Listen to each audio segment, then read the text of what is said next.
Cette poursuite de la refondation de l'école est primordiale quand on sait que les grandes réformes sur l'éducation nationale, pour rénover l'éducation nationale, pour qu'elle soit plus égalitaire, elles ne se font pas en 2 ans, elles ne se font pas en 5 ans, elles se font vraiment sur 10-15 ans. Donc cette volonté de poursuivre cette grande réforme entamée pour l'école, en partant de la base, la priorité redonnée aux primaires, la priorité donnée à la formation des enseignants est fondamentale.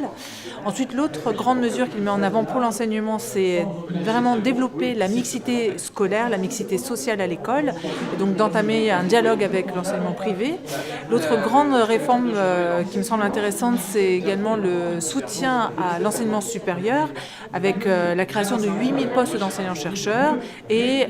doter l'Agence nationale pour la recherche d'un budget de plus de 100 millions d'euros par an. Et puis enfin, une dernière mesure qui me semble très importante, c'est cette notion de bouclier fiscal qu'il veut mettre en place pour les ménages les plus modestes, avec notamment un plafonnement de la taxe d'habitation dans les villes. La taxe d'habitation est laissée à l'heure actuelle à l'appréciation des élus locaux et on sait que dans certaines villes plus défavorisées, les habitants payent davantage que dans les villes